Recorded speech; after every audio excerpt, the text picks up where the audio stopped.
আজকে আমি রান্না করব ডিম পোলাও। ডিম পোলাওটা কিভাবে রান্না করি ভিডিওটা সম্পূর্ণ দেখে যাবেন। দেখুন ডিম পোলাওটা কত সুন্দর হয়েছে, ঝরঝরা হয়েছে। এখন আমি একটু খেয়ে দেখব কীরকম হয়েছে। কি বলবো বন্ধুরা, অসাধারণ হয়েছে ডিম পোলাওটা। আপনারা একবার হলো এরকমভাবে বাড়িতে ট্রাই করে দেখতে পারেন। আশা করি রেসিপিটা ভালো লাগবে। হ্যালো বন্ধুরা, রাখি কিচেন ভিলেজ ফুড চ্যানেল আপনাদের সবাইকে স্বাগতম জানাই। আজকে আমি ডিম পোলাও রান্না করার জন্য বাসমতি চাল নিয়েছি।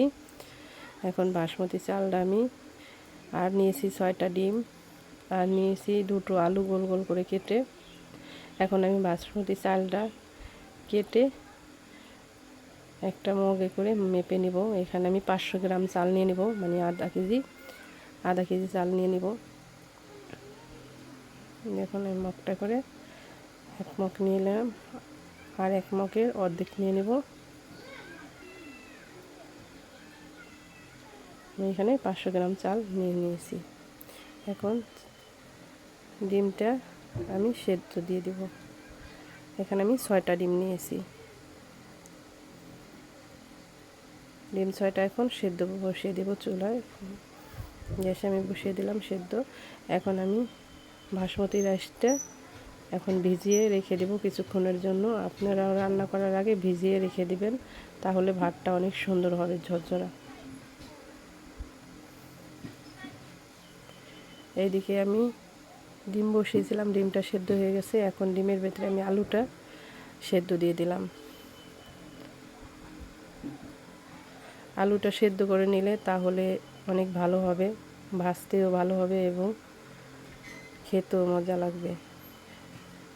এর মাঝে আলু আমার সেদ্ধ করা হয়ে গেছে, উঠিয়ে নিয়েছি আমি ডিম থেকে। এদিকে ডিমটাও আমার সেদ্ধ হয়ে গেছে। এখন ডিমটা ছুলে নিব। ডিমটা ছুলে নেওয়া হয়ে গেছে। এখন আমি ডিমটা ভেজে নিব হালকা করে। তাই লবণ হলুদ মাখিয়ে নিলাম। লবণ হলুদ মাখানো হয়ে গেছে। এখন আমি কড়াইতে সরিষার তেল দিয়ে দিলাম ডিমটা ভাজার জন্য।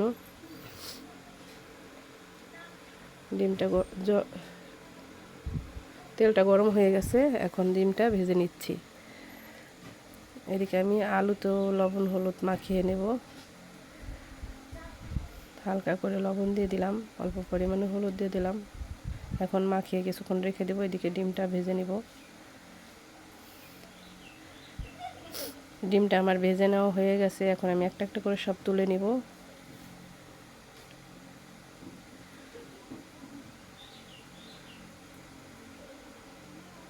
ডিমটা তুলে নেওয়া হয়ে গেছে। এখন আমি আলুটা দিয়ে দিলাম। আলুটাও আমি একটু লাল লাল করে ভেজে নিব। আলুটাও ভেজে নেওয়া হয়ে গেছে। এখন আমি সরিষার তেল আবার দিয়ে দিব। দিয়ে তেলটা গরম হওয়ার অপেক্ষা করব। এখন হলো পেঁয়াজ কেটে রেখেছি, পেঁয়াজটাও দিয়ে দিলাম। পেঁয়াজটা এখন ভেজে নিব হালকা লাল লাল করে। দেখুন পেঁয়াজটা আমার ভেজে নেওয়া হয়ে গেছে বাদামি কালার। এখন আমি দারচিনি, এলাচ, গোলমরিচ, লবঙ্গ আর এমনি জিরা দিয়ে দিলাম। এখন একটু ভেজে নিব। এখন আদা, জিরা, রসুন, হলুদ, লবণ, মরিচ বেটে নেওয়া সব একসাথে দিয়ে দিলাম। দিয়ে ভালো মতন কষিয়ে নিব। আপনারা খেয়াল রাখবেন মশলাটা যেন না পুড়ে যায়, তাই একটু পানি দিয়ে দিবেন। আমি পানি দিয়ে দিলাম। এখন দিয়ে দেবো গোটা কাঁচামরিচ আস্তা। এখন ভালো মতন সব একসাথে কষিয়ে নিব। এখন আমি বাসমতি রাইসটা দিয়ে দিলাম। দিয়ে একটু মিক্স করে এখন আমি পরিমাণ মতন পানি দিয়ে দেব।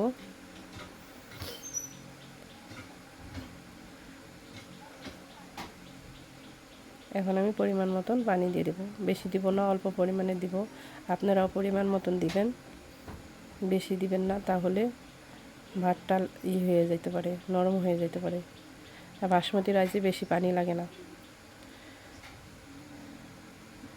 এখন হালকা বলক ওঠার জন্য অপেক্ষা করব। তারপরে এক এক করে আলুগুলো সব দিয়ে দিব। আমি সব আলুগুলো দিয়ে দিব। আলুগুলো দেওয়া হয়ে গেছে। এখন ডিম 6টা দিয়ে দেব সুন্দর করে।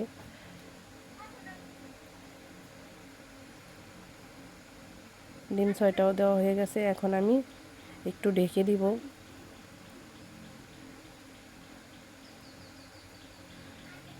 ঢেকে দেওয়ার পর আমি কাজু বাদাম, কিশমিশ আলু বখের ওপর দিয়ে দিয়েছি। আপনারা না দিলেও পারেন, কিন্তু আমি দিয়ে দিয়েছি একটু। এখন আমি উপর দিয়ে 10 টাকা দামের 1 প্যাকেট গুঁড়ো দুধ দিয়ে দিব। আপনারা এটা না দিলেও পারবেন, সমস্যা নাই। আমি একটু দিয়ে দিলাম।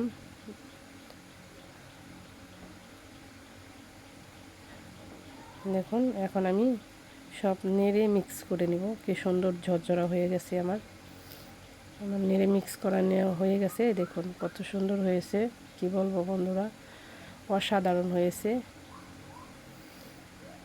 আপনারা একবার হলো এভাবে ডিম পোলাও রেসিপিটা করে খেয়ে বলবেন কমেন্টে কীরকম হয়েছে।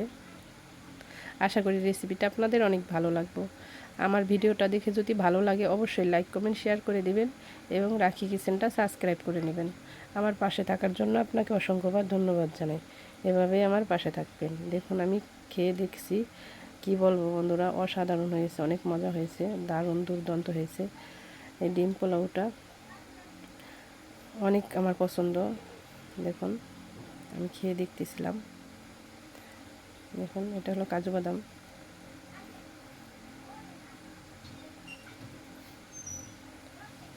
আর প্লিজ প্লিজ আমার চ্যানেলটা সাবস্ক্রাইব করে নেবেন। আর আমার ভিডিওটা দেখার জন্য ধন্যবাদ।